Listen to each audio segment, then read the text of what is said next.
Everybody, and welcome. Today we're learning Tanya chapter 2, a most incredible and transformational chapter of Tanya.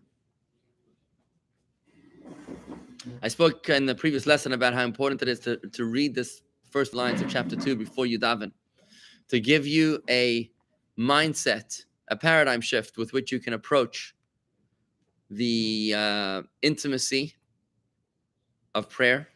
Because remember that prayer is not a recital. It's a conversation. And you need to know who you're talking to. You can't just wake up from sleep and go straight into a intimate conversation with the almighty creator of the universe. You need to get in the groove. You know, like in cricket. You know what cricket is? When you play cricket, I don't know if they do this in baseball, but the players on the side of the field, they get their eye in, EYI. They get their eye in. So they throw they do the ball and they hit the ball just to get in their eye in, right? You don't want to get initiated on the field, you're going to get initiated off the field. Batting practice in baseball. Is that what it's called, batting? What about throwing practice? Also that. Big warm-up. 2 hours. 2 hours warm-up. Okay, there it is. So before davening, you got to do a warm-up. You see what I'm saying? Now, I want to tell you that when you close your eyes and when you think with your brain is an incredibly powerful tool. So that when you're thinking with your brain, you're covering much more ground than you are when your body is doing batting practice. I, in my experience, believe that what you can do in 1 minute with your brain, what takes 20 minutes with your body. That would be my analysis here. Good morning, Corey, Terry, and Ellen, and Phil. Phyllis.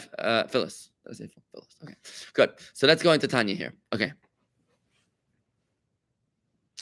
I just want to give you an overview of chapter 2 before we get into it. The overview of chapter 2 is like this. We spoke about the animal soul, the natural soul, which is in every person in the chapter 1. But in chapter 2, we're talking about the godly soul. The Alter Rebbe calls it a second soul. Why is it the second soul? Your godly soul is your second soul. Is that insulting? The answer is no, it's not insulting. Because your godly soul is perfect. It's a piece of God, as we're about to learn. So because it's perfect, because it's a piece of God, it had no reason to descend into this world in and of itself.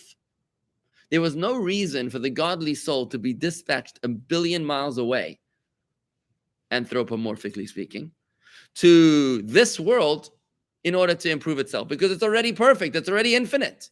Your godly soul is infinite. It is immortal. It is indestructible. No anti-Semite can destroy your godly soul. Do you know that? They don't hold a candle to your godly soul. There's nothing they can do to it. There's nothing to be intimidated by anti-Semites. Why then did the godly soul descend to this world?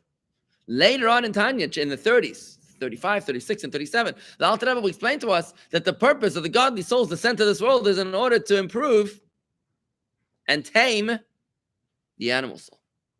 That's why the animal soul is the primary soul, the natural soul.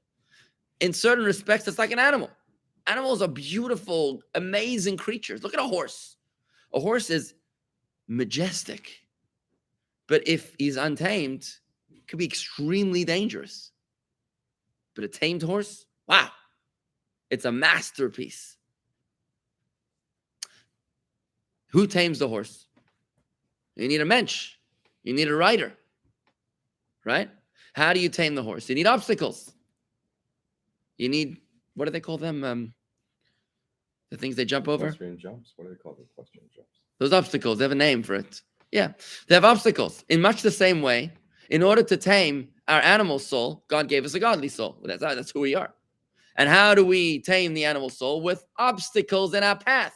What are those obstacles? Financial problems, divorce, illness, anti-Semites, United Nations, Hamas, Hezbollah, a war here and there, right? Breakdown of your car, an economy crashing, maybe a pandemic. These are obstacles with which you tame the horse, because if you didn't have any obstacles, what would happen? The horse wouldn't be motivated to talk to you, to engage with you, right? It's only because there's something blocking the horse and he actually realizes that he needs you, that you teach him how to proceed. In much the same way, the anti-Semites are sent to us by God. I know that sounds controversial. The obstacles that we face, there's only one God. You know what it means? Hashem Echad. When we say Shema Yisrael, Adonai Eloheinu, Adonai Echad. Hear, O Israel, Hashem, Havaya, is Elokeinu, the infinite God, and and nature, Mother Nature is the same thing. Because God is one, it means that there's nothing outside of God. It means nothing exists outside of God. If you believe that Hitler is separate from God, that's idolatry. If you believe that Fauci or Donald Trump or I don't know, some other powerful influencer or politician is separate from God Almighty, then you're an idol worshiper because you believe that there's a one God and there's something else also. That's idolatry. To believe in one God means to believe that every single thing is a piece of God, an extension of God. Now we have to have a big discussion about why God would create such interesting, diverse, and highly toxic beings. That's an interesting conversation to have. And the nature of free will. That therein lies the answer. Beautiful point. Very insightful. So it's with this approach that we begin to approach all of life in general. Hurdles. That's right, Alan. Alan writes hurdles. Good morning, Harvey and Garrett. So good. It's with this approach that that we approach not only an understanding of ourselves in chapter 2, but really by extension an understanding of the entire world, of our experience. Now, where's Tanya chapter 2 going to take us like this? Tanya's going to explain, first of all, the origin of the godly soul being a piece of God. It's going to give 2 proofs to that. One is going to be through the breathing metaphor, the blowing metaphor, and the second one is going to be through the parenting metaphor. Not even a metaphor, it's the actual parenting. And after we explain those 2 points, we will have come to the conclusion that the godly soul is a piece of an infinite God. Okay, so if God is perfect, if God is flawless, and my godly soul is a piece of this flawless infinite God, then why are some people flawed?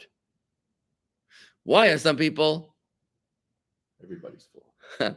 Right. Why are some people more godly than others? Shouldn't we all be like God? Right? And you understand the question? Does that make sense? You understand the question? Yeah. So the answer the Alter Rebbe is going to give us is like this. I'm going to ask the people here, where are you from? And I'd like you to answer me with one word. Okay. So the people on YouTube, if you could please post your answer with one word. And the people in person, I'm going to go around the table. One word. Where are you from? Yerushalayim. Hold on. What? The world. The world. Israel. Okay. Anybody else posting on YouTube? Are we YouTube shy here to post? Okay. So we had an answer: Jerusalem, the world, Israel. Okay. Interesting. When people ask me where I'm from, I say South Africa. Originally, I'm from South Africa. Right? I guess I should say I'm from Palm Beach Gardens, right? Danville. We got a Danville, Pennsylvania. Fantastic. Good. Okay. But really, Steve, you weren't born in Jerusalem, were you? New York City. So when were you in Jerusalem? As an adult, made Aliyah. So you identify with where you went later on in life? No, I think that's where my essence is from. You know, I was once in the airport, and I was a young yeshiva student in Chabad. I was at the airport, laying tefillin with the travelers.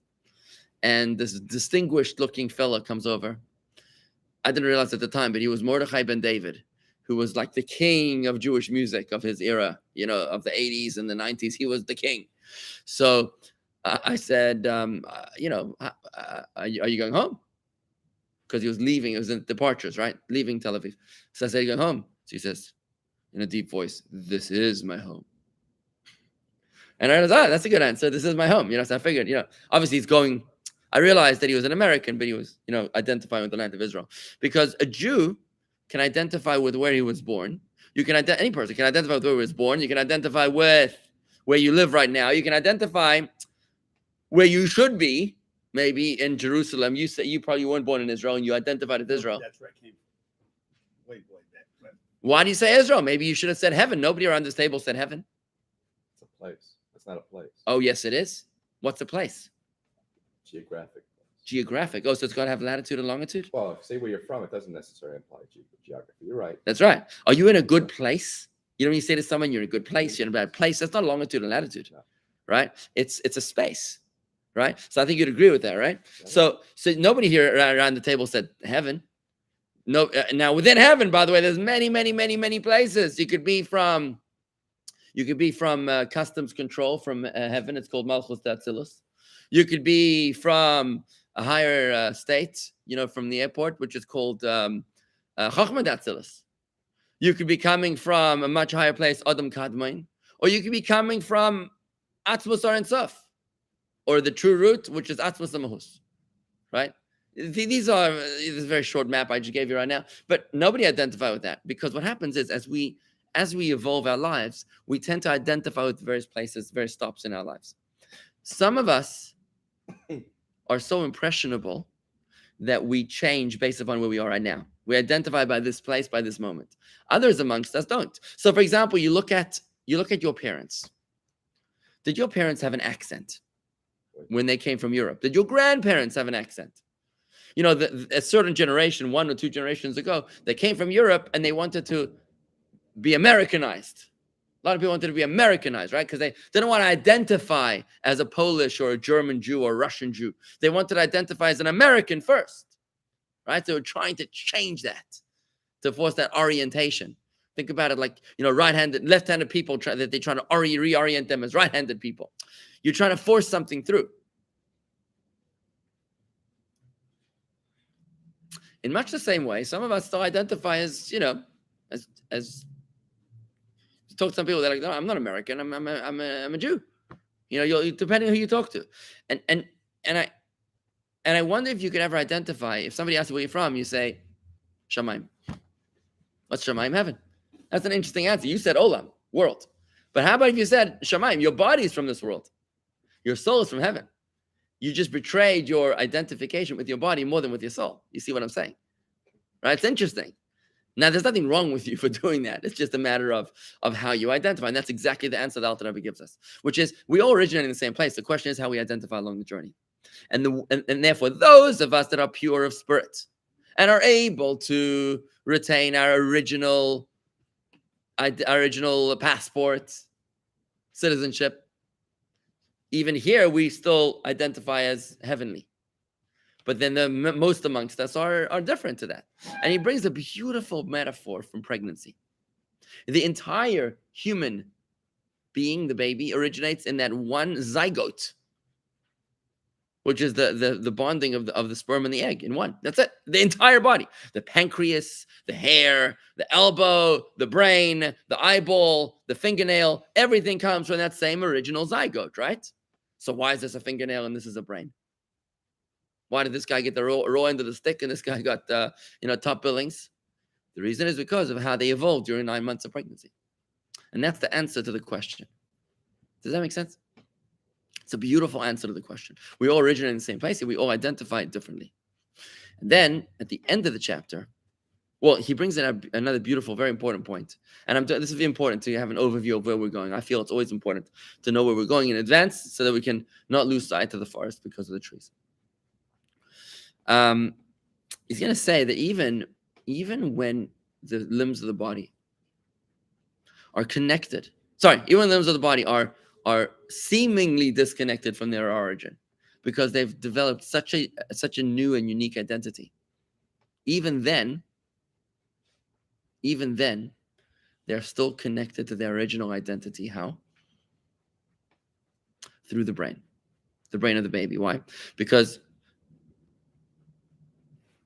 the sperm which originate the child originated in the brain of the father, in the highest faculties of the father. It's interesting. The Tanya talks about the father, whether that incorporates parenting, probably, but he uses the word father. It's interesting. I know Elaine asked that question last round of Tanya, I believe. It's a very interesting observation there. Whatever. This is not just, I don't think it's one over the other. So since the child is rooted in the brain of the father, the brain of the child is the carbon copy, unchanged within the child. That's why the brain of the child is identical to the brain of the father. When the limbs of the child are connected to the brain of the child, they are thereby connected to their original source. And if, God forbid, any of the limbs of the body is disconnected from the brain, what happens? Gangrene, amputation, terrible. It's a terrible illness. Can't function. What's the analog of that idea? The analog of that idea is that all the souls of the generation evolve into various modes of development, of coarseness and crassness. But who's that original soul that it resembles the Father, the brain of the Father? Who is that? No, Hashem is the Father. But who is the original, which soul of the generation of the child resembles the Father? Avram? Avram's not alive right now. Who in our generation is which souls in our generation, which people in our generation? We know people that are like leg souls, some people that are tucha souls, some people that are, eyes, ears. But who are the brain souls in the generation? Who are the souls that never changed from the way that they were in their original format?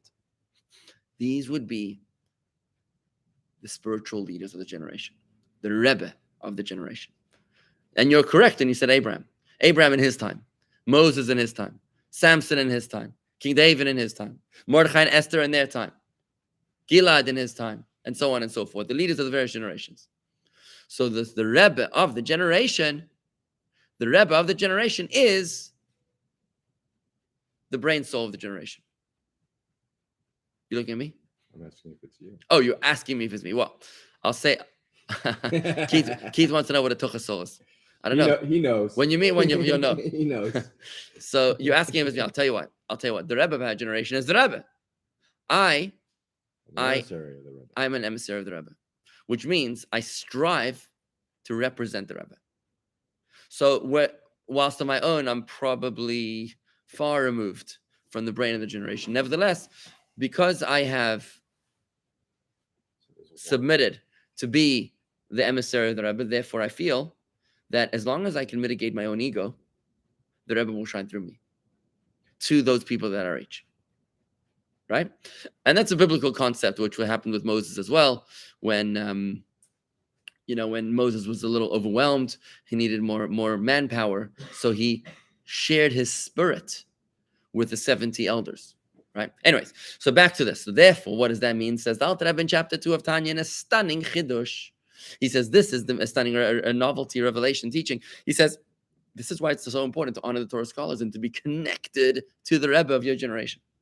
The Rebbe of your generation is not just a charismatic rabbi of whom it's wonderful to glean wisdom from every once in a while when you're in the mood.